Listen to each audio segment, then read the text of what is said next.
कहानी में आप देखेंगे कि किस तरीके से एक भूत लड़की के प्यार में पड़ करके उसके पति के अंदर घुस जाता है और फिर होता है एक मौत का तांडव शुरू।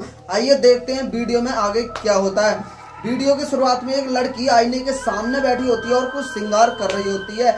जैसे ही वो मांग में सिंदूर भरती है, वो सिंदूर की जो डिबिया है वो उसके हाथ से छूट जाती है और वहां पे जो मांग का सिंदूर है वो भर नहीं पाती है।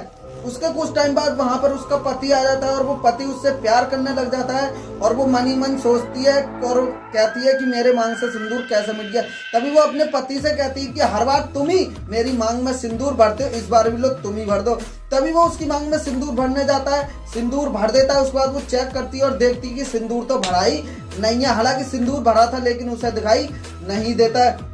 वो दोनों आपस में प्यार भरी बातें करने लग जाते हैं और थोड़ा बहुत प्यार भी करने लग जाते हैं। उसके बाद वहां पर उसकी माँ आ जाती है और माँ जो है वो उसको कुछ बातें सुनाने लग जाती है, बहू को और बेटे को भी कुछ बातें सुनाने लग जाती है। उसके बाद वो कहती है कि आज तू ऑफिस नहीं जा रहा बेटा। वो कहता है आज मैं छुट्टी पे आई हूँ। तभी वो कहती है कि तेरा छुट्टी पे रहना बेकार है, नहीं तो ये लड़की तुझे बेकार कर देगी। वो अपनी बहू से बहुत ही ज्यादा नाराज रहती है और बहुत ही ज्यादा अनखुश रहती है। तभी क्या होता है, वो माँ की बात मान लेता है, वो ऑफिस चले जाता है और वो बहू से कहती, बहू तू जा किचन में बर्तन धो। वो वहां पर किचन में बर्तन धोने के लिए चली जाती है। तभी उसके कुछ टाइम बाद वो बेटा तो ऑफिस चले जाता है। कुछ टाइम बाद जो बुढ़िया है वो उसमें किचन में आती है और बातें सुनाने लग जाती है लड़की को कि अभी तक तुझसे बर्तन नहीं धुले, 4 बर्तन नहीं धुले, इतने टाइम से धो रही है, ऐसा वैसा काफी सारी बातें वो सुनाने लग जाती है वहां पर। उसके बाद वो किचन में बुढ़िया कुछ काम कर रही होती है, वहां पर एक साइड में वो बर्तन धो रही होती है। तभी क्या होता है, जो किचन की डोर होती है जहां पर चम्मच वगैरह रखी जाती है वो अपने आप खुल जाती है और वो कहीं जाने होती है बुढ़िया और वो उससे टकरा जाती है। तभी वो ये इल्जाम अपनी बहू पर लगाने लग जाती है कि तू मुझे गिराना चाहती है, ऐसा वैसा, तू मेरे बारे में बुरा चाहती है।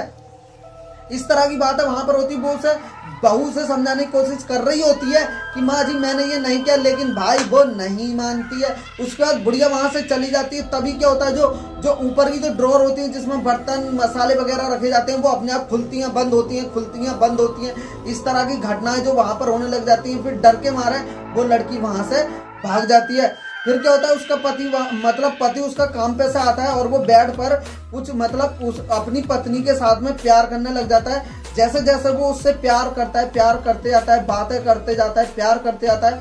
फिर लास्ट में वो लड़की सो जाती है और सोते समय जब सेक्स के टाइम जब आता है तब क्या होता है, तब खिड़की जो होती है, जो टीवी होती है, टीवी एकदम से जल जाती है। फिर वो टीवी को बंद करता है, फिर दोबारा से प्यार करने जाता है, फिर टीवी शुरू हो जाती है। फिर से वो टीवी ऐसे ड्रामे करती है, फिर वो टीवी चालू होती ही नहीं है। उसके बाद वो लड़की कहती है आज मैं बहुत ज्यादा थक गई हूँ, हम ये सब कल कर सकते हैं क्या। तभी उसका पति कहता है कोई बात नहीं, कल करेंगे। तभी वहां पर कहानी खत्म हो जाती है, वो लोग सो जाते हैं। उसके बाद आधी रात में क्या होता है, आधी रात में उसके पास में क्या होता है कि धागा, यानी एक स्वेटर का धागा उसके पास होता है। फिर वो धागे को फॉलो करने लग जाती है। धागे के पास जैसे जैसे जैसे जैसे जाती है, फिर खिड़की में के एक अलमारी के अंदर वो स्वेटर होता है। वो स्वेटर उसके पति का होता है, उसके पति का स्वेटर होता है। वहां पर वो स्वेटर को देख रही होती है। वो कहती है ये तो मेरे पति का, यानी राज नाम होता है उसका, राज का स्वेटर है।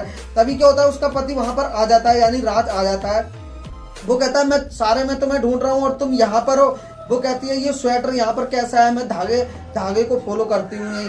वो इस बात को मानता नहीं और इग्नोर कर देता और कहानी वहीं पर खत्म हो जाती है। उसके अगले टाइम क्या होता है, वो राज उससे प्यार करने लग जाता है।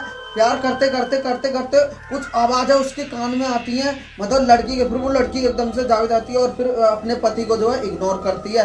फिर वो कहता है कि तुम मेरी पत्नी हो, मैं जो चाहे कर सकता हूँ। वो काफी ज्यादा गुस्सा हो जाता है और उसको टॉर्चर करने लग जाता है। फिर वो कहती है कि तुम तो ऐसे नहीं थे, तुम ऐसे कैसे हो सकते हो, तुम्हारी आदत तो ऐसी नहीं थी। इस तरह की बातें वहां पर होती हैं और उसके साथ में वो जो है जबरदस्ती करने लग जाता है। जबरदस्ती करते करते करते करते वो लड़की जैसा तैसा बच के बाहर चली जाती है और उसके बाद में वो तुरंत बाबा को फोन लगाती है।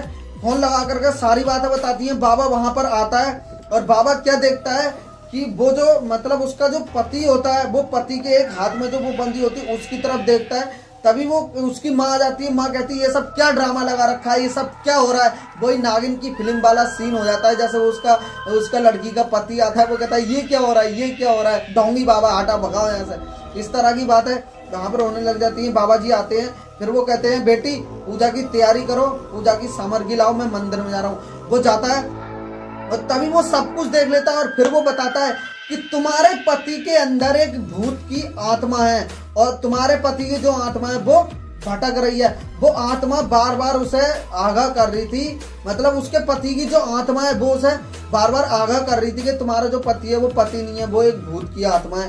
तभी वो सारी बात है बाबा मतलब सब कुछ एकदम आंखों में देख लेता है कि यहाँ पर क्या हुआ था, कैसे क्या सब कुछ देख लेता है, सारी बातें बताता है। तभी वो कहता है कि तुम्हें उस आत्मा को यानी भूत को यहाँ पर लाना होगा, यानी उसी घर में लाना होगा जहाँ पर वो स्वेटर मिला था। तो वो उसके पास उसे बुलाने के लिए जाती है। तभी क्या देखती है कि उसके अंदर साया आया होता है और वो कहता है कि तुमने बाबा को क्यों बुलाया। फिर वो सारा कुछ बोल देता है और फिर वो बोलती है कि तुम मुझे कभी नहीं पा सकते, तुम चाहे कितनी भी कोशिश कर लो तुम मुझे नहीं पा सकते, मैं राज की हूँ और राज की ही रहूंगी। फिर वो कहता है कि मैं तुम्हें पाकर रहूंगा, मैं तुमसे बहुत प्यार करता हूँ, तुम्हारी इतनी हिम्मत, तुम मेरे प्यार को ठुकराती हो, तुम्हारे लिए राज कुछ भी नहीं कर सकता लेकिन मैं तुम्हारे लिए सब कुछ कर सकता हूँ। तुम्हारा जो राज है वो तो तुम्हारी मम्मी के आजू बाजू दौड़ते रहता है लेकिन तुम्हारे पास नहीं, मैं तुमसे बहुत प्यार करता हूँ, ऐसा वैसा। तो वो कहती मैं तुम्हारी कभी नहीं हो सकती, कभी नहीं हो सकती, कभी नहीं हो सकती। तभी क्या होता है वो कहता है ठीक है तुम जीवित रहते मेरी नहीं हो सकती लेकिन मरने के बाद तो मेरी हो सकती हो।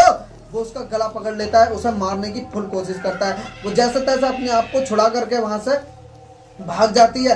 भागने के बाद भागती रहती है, वो उसका पीछा करते रहता है, वो भागती रहती है, वो उसका पीछा करते रहता है, वो भागती रहती है, वो उसका पीछा करते रहता है और वो उसी कमरे में उसको लेकर के आ जाती है। उसके कुछ टाइम बाद वो उसका गला पकड़ लेता है उसी कमरे में। फिर बाबा जी आते हैं, बाबा जी ताबीज से उसको दिखाते हैं और उसको डराने लग जाते हैं। उस भूत को काफी टाइम तक मतलब डराते हैं। फिर वो जो है वो ऐसे रिएक्ट करता है जैसे कि उसके अंदर से आत्मा जो है निकल गई है। फिर वो उसको गले लगाती है अपना असली राज समझ के और फिर उसको वो फिर से उसके अंदर भूत आया था और फिर से वो पकड़ता है, कहता है तुम मेरी हो, तुम सिर्फ मेरी हो, तुम सिर्फ मेरी हो, मैं तुम्हें अपने आप से अलग नहीं होने दूंगा, कुछ नहीं होने दूंगा, ऐसा वैसा। फिर बाबा उसके गले मतलब माथे पे ताबीज लगाते हैं और वो उसे छोड़ देता है। और फिर उसके टाइम बाद कुछ मंत्र जंत्र अंतर तंत्र कंत्र बंत्र रंत्र मार के उसको जो है वो ठीक कर देता है और फिर उसके अंदर से आत्मा चली जाती है, उसके पति असली पति की आत्मा जो है वो आ जाती है। और कहानी में कुछ इस तरीके से जो लड़की है वो अपने पति को बचा लेती है सूझबूझ से। ये कहानी आपको कैसी लगी कमेंट में जरूर बताना, जरूर बताना। वीडियो को कर देना लाइक और कर देना चैनल को सब्सक्राइब। मैं मिलूंगा आपसे नेक्स्ट वीडियो में नए टॉपिक के साथ। तब तक के लिए दोस्तों जय हिंद, जय भारत, जय भारत, जय भारत, जय भारत।